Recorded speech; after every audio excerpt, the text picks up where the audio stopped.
Welcome to the Disciple Making Leader Podcast, your resource for exploring the world of disciple making and leadership within the church. Discover Jesus' strategy for raising up leaders, growing the church, and multiplying a movement. Let's jump into today's episode and explore the power of a disciple making leader. Well, welcome to the Disciple Making Leader Podcast. This is episode 8, and excited to be leaning into this conversation with my good friend, Craig Etheridge. My name is Glenn Underhill. I am not only the pastor of spiritual development at Cross Creek Church, I also serve as the executive director for Disciple First, who is the host of this podcast. And so excited, again, like I just said, to be joined by my good friend, Craig Etheridge. We've been talking about a book that you recently wrote called The Disciple Making Leader. We have been unpacking over the last 7 episodes this whole idea of the fact that, you know, we don't just want leaders, we want disciple making leaders. And we believe that you can look into the life of Jesus and see that he had a very strategic process, a very strategic plan in place to not only make disciples who make disciples, but also to raising up disciple-making leaders who would continue to build a movement of multiplication, of multiplying disciples who would then carry on the work of ministry. Craig, why don't you introduce yourself real quick and let us know who you are real quickly for those that this might be their first time listening to our podcast. Yeah, all right, Brother Glenn. Thank you, man. It's great to be here. Great to be in the studio and talking about this great stuff. I mean, we're excited about it. We're passionate about it. We're fired up about it. I'm Craig Etheridge, pastor at Cross Creek Church in the DFW area, Dallas-Fort Worth area in Texas. And we're here talking about how do we raise up and aggregate more and more disciple-making leaders. And Glenn and I, you and I were, over a year ago, we were sitting here going, okay, what are we doing here? I mean, we keep recruiting people, and we're kind of chasing after that superstar kind of leader, but we're not seeing that kind of leader really aggregate and raise up leaders around them. And we're like, man, how do we create disciple-making leaders that move up? And really, we want leaders like this in every layer of the organization that are investing in training and developing other leaders like them that are walking with God, and then serving in their giftedness. And we just became to realize that, the best person that has ever done this is Jesus. Right. Yeah. And so we would just kind of, everything ends up with, go back to what did Jesus do, right? It's kind of like, duh. So we're like, okay, let's go back. How did Jesus aggregate? I mean, he started with guys that were just pretty raw, right? I mean, these fishermen, they were pretty raw. And he was able to take them through a process that not only led them to grow spiritually as a disciple, but also to grow in their leadership so as to lead a disciple-making movement. Yep. And because he left it in their hands. And so we began to look at, we had been, looking at the discipleship process, the disciple growing process of Jesus, but we kind of started twisting it, kind of like you do a diamond. You turn it, and you see a different perspective of how Jesus developed disciple-making leaders. And so that's really what this book is about, is how did Jesus develop disciple-making leaders at every layer of the organization. So today we're talking about team leads. Yeah. And that's very exciting. Yeah, we talked about self-leader last week. That, as you're moving someone up the pipeline of leadership, it starts with that self-leader. Right. But then as they begin to move down the pathway, there may be, because of giftings and skills, can move up on that pipeline to this next layer of what we call a team leader. So why don't we do it like what we did on our last podcast? Let's just start with, because I think the book does a great job of just kind of giving a definition. So I think maybe we should just start there, as we did even like our last podcast. How do you define a team team leader? Yeah. So team leaders are those who volunteer in your ministry. They're not asked they're volunteering in your ministry and who are leading a team of people to accomplish a ministry task. So they are given the task of leading a team. Now, this team could be anywhere from 2 to 3 people. Right. Or it could be up to, 10 people or so. We wouldn't consider a team as like 50 people probably. Right. So you have to consider span of care. In our church, we really try to keep span of care no more than 5 or 6 or so people that you're having oversight to, just because it's very hard to oversee that many people. But let's say you've got a team of 5 or 6 people and they're making coffee or they're greeting or they're in the parking lot or they're working with students or they're working with children or they're in communications and they're taking pictures, they're photographers or videographers or whatever the case may be. There's scads of ways that you can have team leads. But basically, these are the people that are overseeing a team to accomplish a ministry task. And, Glenn, I really think that these are the people that set the tone for how ministry is done. Because if you have a great team leader, man, everybody just loves working there, right? They love volunteering there. They want to be a part of it. That team leader creates a culture that is infectious and contagious. But if you have a bad team leader, people are jumping ship like crazy. I remember when I was in college, I had 2 team leaders that really stood out to me. One worked on the highway department one time when I was in college. Man, talk about a hard job. It's 110 degrees out there in the Texas heat, and we're shoveling hot mix. It's 450 degrees, and it's just terrible. And the guy that led the team that I was with, excuse me, he was leathered by the sun. Man, he had been in. He was a short guy. He's probably about 5'2" or 3". Man, real thin. He'd been in the highway department his whole life. His skin was just leathered, being outside all the time. Had no teeth. Like the end of his chin nearly touched the tip of his nose. And he would pack his mouth full of tobacco, and every time he talked, it would just come out everywhere. And this guy, every other word was a profanity. I was shocked at the creativity of how he could link certain words together and actually make a sentence. And I was like, wow, how does he put all those profane words together? It was impressive. But he was just terrible. He was always negative. You college boys, we're going to work you in the ground. He was just terrible, I could not wait for that summer to be over. But I also remember when I was in high school, I was working at a clothing store, and Max was the leader of that clothing store. And Max took an interest in me. He knew my parents. He gave me this job. He coached me up on how to match clothes together. He taught me how to run the cash register. He even put me in charge of some things and let me reorganize some of the stocking areas. And then at one point, he let me close up and open up. And here I'm in high school, and I had a lot of responsibility. And he trusted me. He invested in me. Even when I was having dating issues, I would go over to his house and he'd pray for me and encourage me. I look back at those 2 different team leads, and they could not be more worlds apart. One of them did care about me, one did. One was gave me opportunity, one didn't. One really wanted to see me do well, and the other one just wanted to push me down. And I think that you have had the same type of thing. That team leader really sets the tone for how that whole team functions. Yeah, absolutely. And it's a really good spot right here to mention the fact that a team leader in any church might look a little bit different than it might look.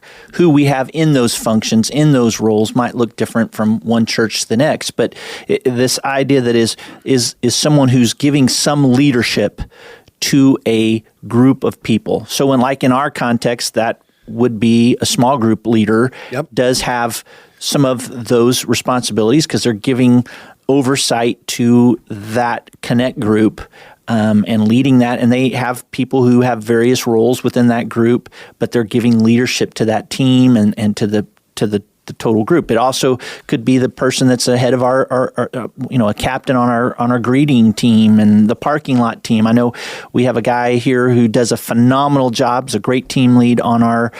We have shuttle shuttles because of our parking lot and situation. And so, he's got a team of people that are working for him, and he works that really well and gets them where they need to be doing what they're doing. So, it's just going to look a little bit different based on what your context looks like. But you're right that it is very critical that these team leaders be really good at what they're doing, because they can make or break that experience for not only the others that are serving underneath them, but also those that are coming in and out of whatever particular piece that might be for the overall mission. So when we think about that, let's go back to this idea. What are some of the distinctives of a team leader that would be important for us to consider as we're kind of taking a deeper dive into this team leader position? Yeah, that's really important. And this is where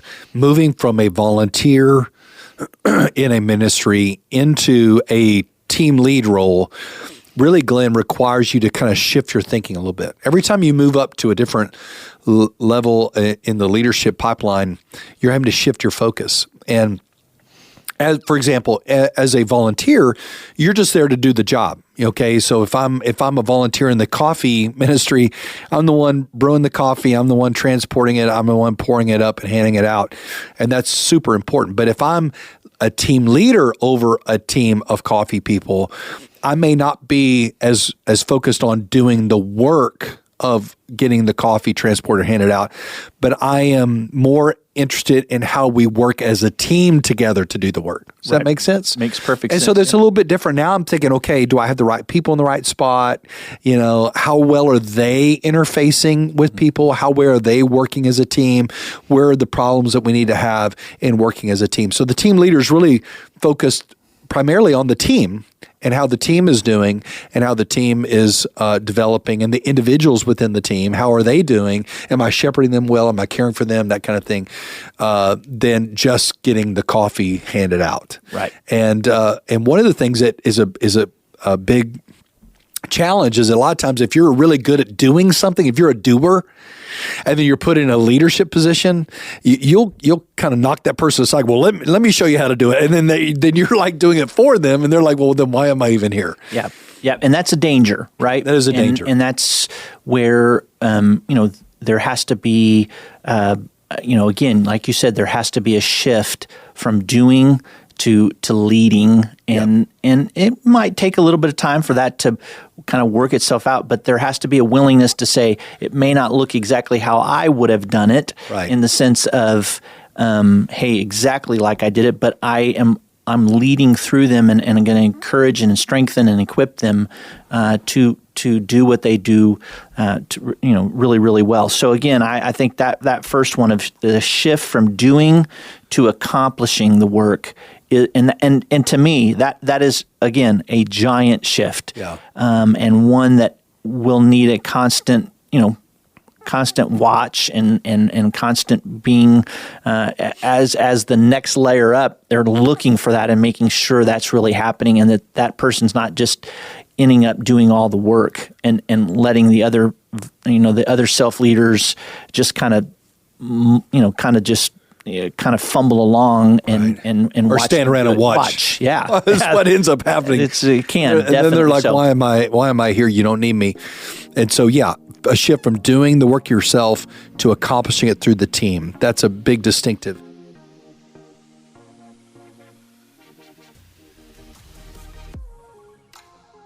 Ministry can be lonely. Now more than ever, pastors are feeling the pressure of raising expectations among their members. Pastors are expected to be stellar preachers, effective evangelists, thoughtful counselors, courageous change agents, astute business managers, all the while steering the church to accomplish its mission. And all of this can be overwhelming at times. Wouldn't it be great to have someone in your corner, someone who understands what you're facing and can help you make the wise decisions that lead the church to make disciples of all nations? Disciple First is here to help. We can provide you with personalized coaching that will help you develop and sustain a healthy movement of multiplying disciples. Our coaching includes a free evaluation to identify your church's health and your current sticking points, also a roadmap for sustained health, and a team of proven leaders that will give you customized counsel to help you move forward. Listen, you don't have to be alone in ministry. Let's start talking today. For more information and a free ministry evaluation, go to disciplefirst.com/coaching. That's disciplefirst.com/coaching. Let me give you another one, and that is that the team leader focuses on the team they lead, not just what needs to be done. So I kind of alluded to this before, but you're really thinking about, are they okay spiritually? Am I having spiritual conversations? Some of the things we talked about in our last podcast. Am I having spiritual conversations with every member of the team? Do I know where they stand spiritually? How are they going? What's going on at home? What are they dealing with? How am I caring and shepherding them? That's a really important function of the team leader. And many times that can get, unfortunately, I don't know why. I mean, as a church, you would think we'd be on it. But so many times we're so focused on the task that we're not really focused on the people doing that task. And the team leader's job is to really not only make sure the task is getting done, but make sure the people doing that task on their team are being well shepherded and cared for. Yeah. Can you think of, Glenn, I'm kind of putting you on the spot here, but can you think of somebody that does that well, or in times when you've seen somebody really do that well, where they really care for their team super well? Yeah, I think about, like one of our Connect group leaders. I mean, he's really fantastic about letting each member of that leadership team in their Connect group do their area of ministry really well, and he doesn't assert himself into it. He's there, he's available, he's watching, he's observing. He works in he does his lane, but he allows the expression of those leaders, the hospitality team, to do their hospitality well on Sunday mornings. The care team, he's making sure they're actually caring for people, and he's following up and making sure that care team leader is making sure care is happening well in that group. The teachers, I mean, they have a specific lead teacher that works on the teaching team, but he's coordinating with that teacher to make sure, hey, do we have the schedule for who's teaching, and just making sure that those things are functioning well, and so on and so forth. He is fantastic, and he does it super well, and does a really good job. I think about we have some folks in our kids ministry who are in the nursery area, and they might be a team lead in a particular room, and they're doing a really good job of making sure that those people that are volunteering in there are caring for babies well, and as babies are brought to the door, that moms and dads are greeted warmly, and then they're constantly encouraging them, hey, you did a great job with that, or hey, next time let's think about this, or when those parents come back, they're constantly evaluating, watching all of that, and really helping lead their team to doing that ministry task really well. Yeah, I think that, again, the team lead is a make or break. And so who you put in that team lead position is really important. And so probably the best place to look for team leaders are high capacity volunteers, people that are volunteering in that role. They seem to have a sense of excellence or upbeat. You're looking at them who could step up and lead this team. Maybe you have them just do it for a week or two, just hey, I need you to step up and lead this team for this week. I'm going to be doing something different. And it gives you a chance to observe them. But the best volunteers that are passionate and they could step up and give leadership to that team. Mm-hmm. But then when they do, you got to make sure they're not doing all the work themselves, that they're really shepherding the team themselves. And then the third thing is that the team leader really creates health and cooperation within the team that they lead. In other words, like you described, they're making sure everybody's doing their lane. They make sure the work is getting done. They're not heavy-handed. They're encouraging. They're coaching when needed, but they're allowing the people under them to flourish. That's what a great team leader does. In fact, in the book on page 138, I really contrast good team leaders and bad team leaders. And I'm not going to read through all of them. There are several here. But just to give you a little flavor of it, a good team leader organizes the work of the team. A bad team leader is disorganized and frantic. Mm-hmm. Okay, a good team leader invites input from the team. A bad team leader thinks their way is the only way. A good team leader delegates clearly and appropriately. A bad team leader does the job themselves. A good team leader elevates the team members to higher levels of leadership. A bad team leader holds people down. And it just goes on and on and on like that. But I think, Glenn, it's maybe good for those listening to us to say, okay, who are the team leads in our different departments? Can I write their names down? Do we know who the team leaders are? And then how well are we training these people? What are we doing to recruit new team leaders? What are we doing to assess their ability? What are we doing to prepare them before they step in that leadership role, to warn them about these pitfalls that they might fall into? How do we continue to follow up with them and support them to make sure that they're leading their teams well, just like you described? And when you have a great team leader, everything rises. If you have a bad team leader, everybody jumps ship. Yeah. And I think, as I was thinking about our last episode when we were talking about the self-leader, a good team leader is also involved in the recruiting. So right. As a department leader or organizational leader, if you're doing a good job of raising up a team leader, you have built-in recruiters. That's would right. probably be a better way to say that. A built-in recruiter. Right. That's right. Right. They're passionate about the team. They're passionate about getting those areas filled that need to be immediately addressed.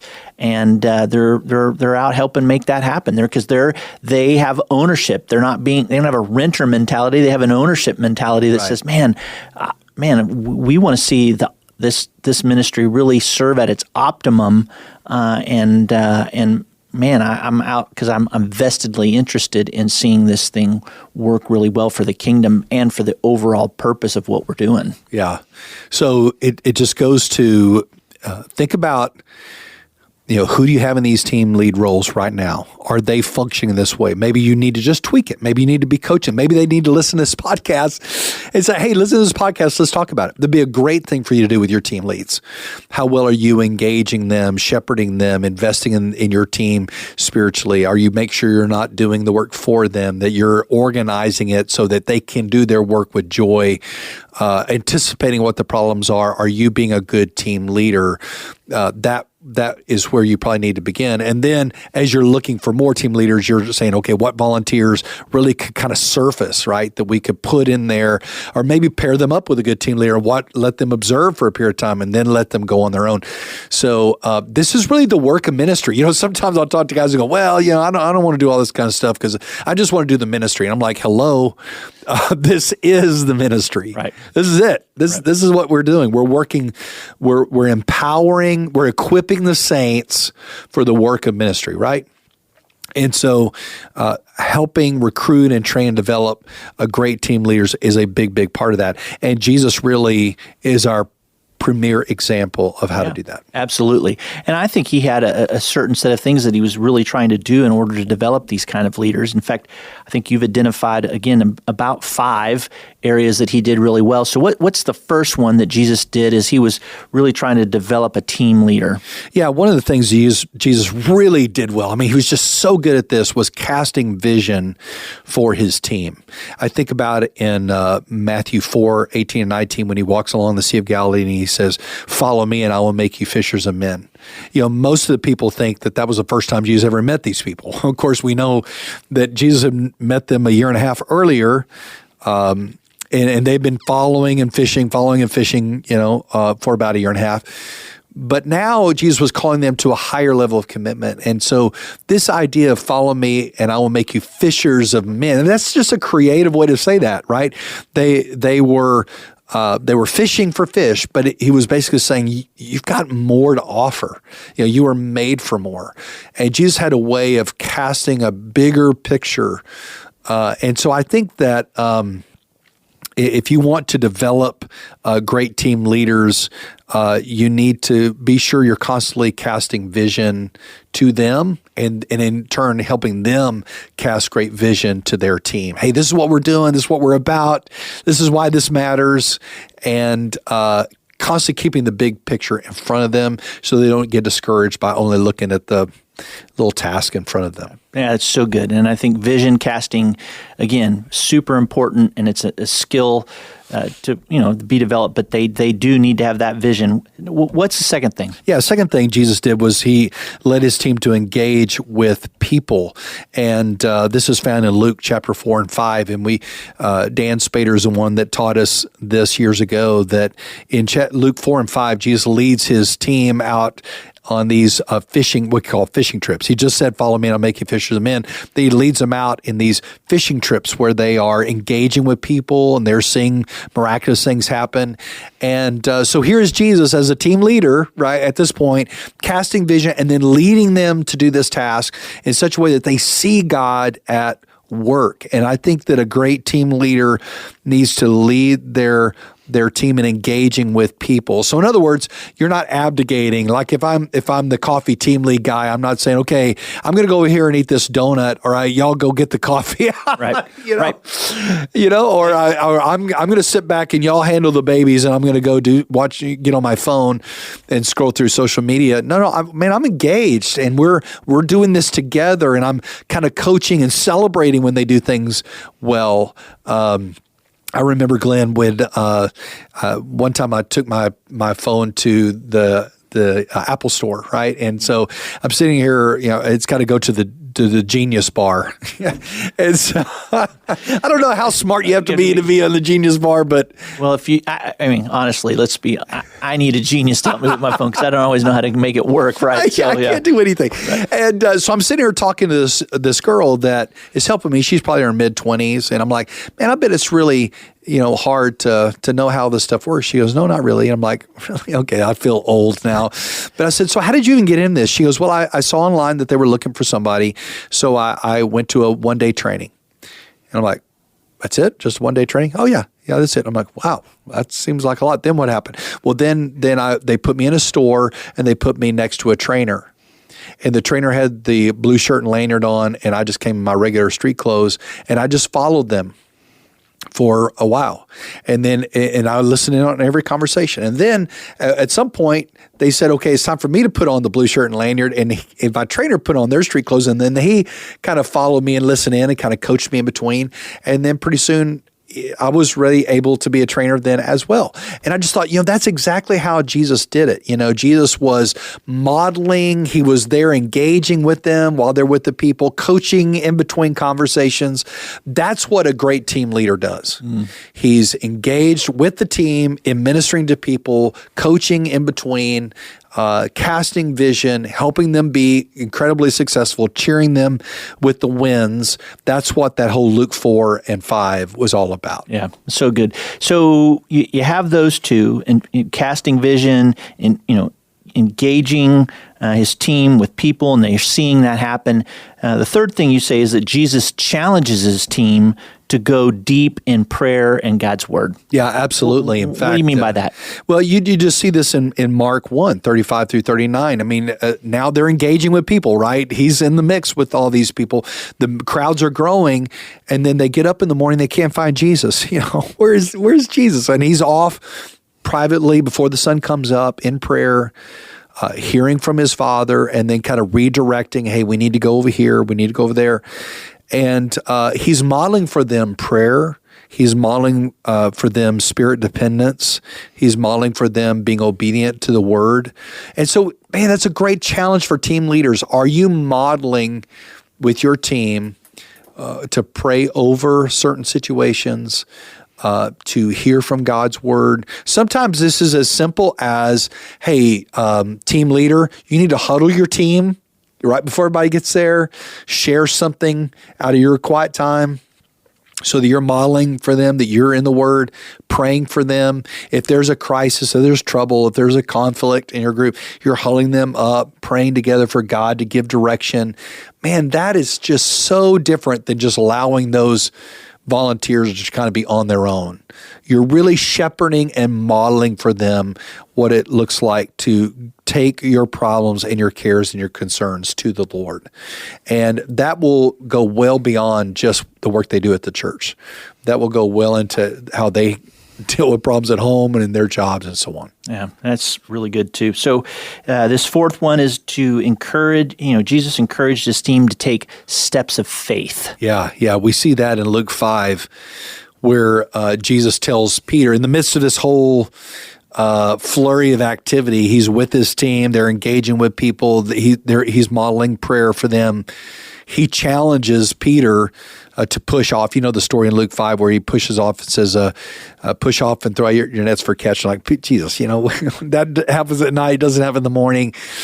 We know that story, but Peter is obedient. He takes a step of faith, and that's when the miraculous catch happens. And of course, Glenn, you and I have had many conversations about what we really think is going on there in Peter's heart and life. And he just needed to be, that's often called the second call of Peter. But Jesus challenges them to take steps of faith. And I'm just wondering, as a team leader, how can you challenge your team to take steps of faith? Maybe it's within the context of the ministry. Maybe it's taking a step of faith to step up into a next leadership role. It could be something like that.